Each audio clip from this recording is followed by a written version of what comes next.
Filosofía de la mente, por William Bechtel, 17, 3.5. El intento de negar la realidad de la intencionalidad.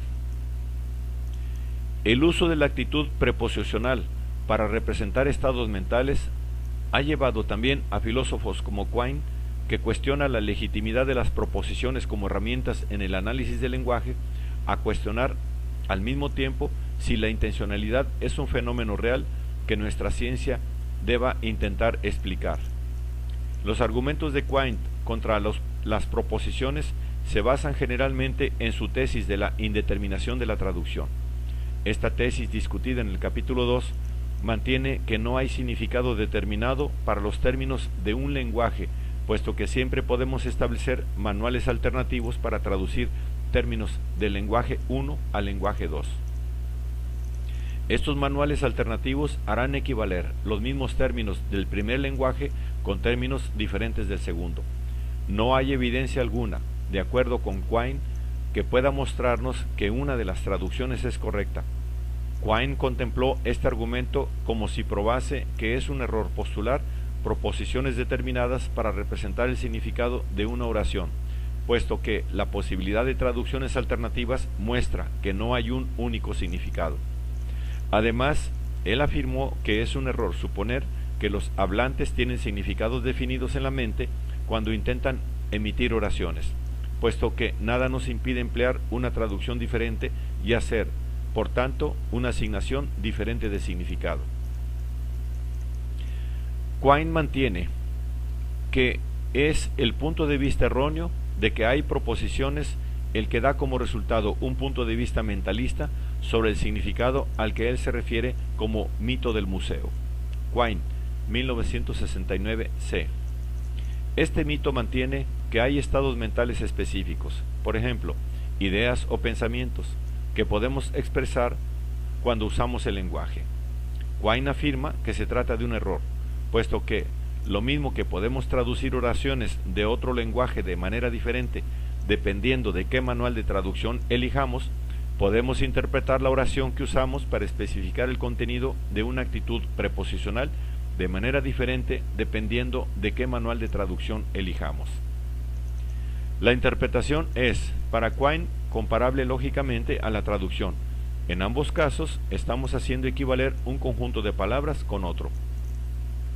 Imagínese que alguien intenta decirnos que él o ella cree que la evolución ha ocurrido por selección natural. Puesto que Quine afirma que podemos dar interpretaciones alternativas en nuestras palabras de la oración que representa lo que se cree, niega que haya nada determinado que la persona cree, puesto que podemos aplicar la tesis de la indeterminación a nuestro discurso interno, traduciendo nuestras propias palabras a diferentes palabras de nuestro lenguaje. Quine niega también que haya algo determinado que nosotros creamos. Quine considera esta tesis de la indeterminación como una muestra del error de pensar que la gente tiene estados mentales que exhiben intencionalidad. De hecho, él relaciona explícitamente su tesis de la indeterminación con la tesis de Brentano de que los estados mentales se caracterizan por la intencionalidad, pero extrae la conclusión opuesta de la de Brentano. Aunque Brentano mantuvo que tenemos que reconocer un estatus especial para los fenómenos mentales, Quine, 1960, afirma que tenemos que expurgar nuestra ciencia de términos intencionales como creencia, incluyendo nuestra ciencia de la conducta humana. La tesis de Brentano de la irreductibilidad de los giros intencionales forma bloque con la tesis de la indeterminación de la traducción. Uno puede aceptar la tesis de Brentano o bien como mostrando la indispensabilidad de los giros intencionales y la importancia de una ciencia autónoma de lo intencional, o como mostrando la carencia de base de los giros intencionales y la vacuidad de una ciencia de la intención. Mi actitud, a diferencia de la de Brentano, es la segunda. Aceptar la usanza intencional en su valor facial es, hemos visto, postular la traducción relativa en principio a la totalidad de las disposiciones de habla. Tal postulación promete poca ganancia en penetración científica si no hay para ella mejor fundamento que las supuestas relaciones de traducción que presupone el habla corriente de la semántica y de la intención. En lugar de una ciencia de la intencionalidad, Quine propone el desarrollo de un análisis conductista hasta sus últimas consecuencias de la conducta humana. Reconoce que usamos giros intencionales como cree en la vida diaria para describirnos a nosotros mismos y a otros, pero puesto que tales términos carecen de fundamento, tienen que eliminarse cuando nos volvemos a la ciencia. Si estamos iluminando la verdadera y última estructura de la realidad, el esquema canónico para nosotros es el esquema austero que no conoce el estilo indirecto, sino el directo, y que no conoce las actitudes preposicionales, sino solamente la constitución física y la conducta de los organismos. El ataque de Quine a la noción de significado ha sido aceptado, con modificaciones, por un gran número de filósofos. Donald Davidson, 1974a, por ejemplo, mantiene que cualquier adscripción de contenido a los enunciados o estados mentales de otras personas es un asunto de interpretación, no de descubrimiento.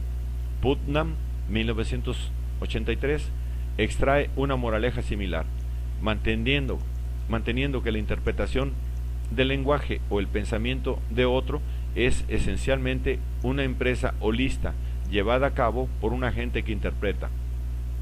No es un asunto consistente en descubrir algo que pasa en la persona. Otros, sin embargo, han hecho frente a las conclusiones de Quine. Algunos han desafiado la explicación de Quine del significado de la tesis de la indeterminación misma, arguyendo que la decisión de adoptar un manual de traducción determinado y de desarrollar una teoría del significado para un lenguaje no es diferente de la decisión de aceptar una teoría particular en una disciplina científica y trabajar dentro de ella. Incluso si, como mantiene Quine, hubiese otras teorías empíricamente equivalentes a la que usamos, él concede que en física estamos autorizados a aceptar una teoría y a trabajar dentro de ella. Si tratamos las actividades de traducción e interpretación de una manera similar a la teorización en física, entonces contemplaremos la postulación de estados mentales para dar cuenta de los fenómenos intencionales como algo paralelo al desarrollar una teoría en física. La medida de adecuación de una teoría mentalista será el ver si sirve para nuestros propósitos científicos, por ejemplo, para explicar la conducta. Si sucede que el tratar a los seres humanos como teniendo estados intencionales facilita esos fines, entonces el favorecer tales estados estará perfectamente de acuerdo con el adoptar una actitud científica. Ver Bechtel, 1978, Chomsky, 1969. Quine, sin embargo, ha opuesto resistencia de forma resuelta a este enfoque, argumentando que la tesis de la indeterminación establece algo más que el que las teorías mentalistas manifiestan la subdeterminación usual verdadera de todas las teorías científicas. Quine, 1969b. Él afirma que tales teorías son simplemente vacías. Sin embargo, si esas teorías son vacías, es algo que parecería depender de su poder explicativo. Aunque el veredicto final no se ha pronunciado todavía, el éxito de las teorías mentalistas que se han desarrollado en la ciencia cognitiva y las correspondientes limitaciones de los enfoques conductistas, Breuer, 1974, parecerían ser evidencia de que esas teorías tienen poderes explicativos de la misma manera que otras teorías científicas, y de este modo deberían ser tratadas de la misma manera que ellas. Ver Macaulay, 1987a, Palmer y Kimchi, 1986. Estamos obligados, pues, a explicar cómo surge la intencionalidad de esos estados mentales. En el capítulo 4 considero varias teorías que los filósofos han avanzado para dar cuenta de la intencionalidad de los estados mentales. 3.6. Conclusiones preliminares sobre la intencionalidad. En este capítulo he introducido aquello a lo que los filósofos se refieren como la intencionalidad de los estados mentales, su capacidad de ser sobre cosas del mundo. También he examinado dos puntos de vista sobre cómo este rasgo de los estados mentales parece distinguirlos de otros estados puramente físicos.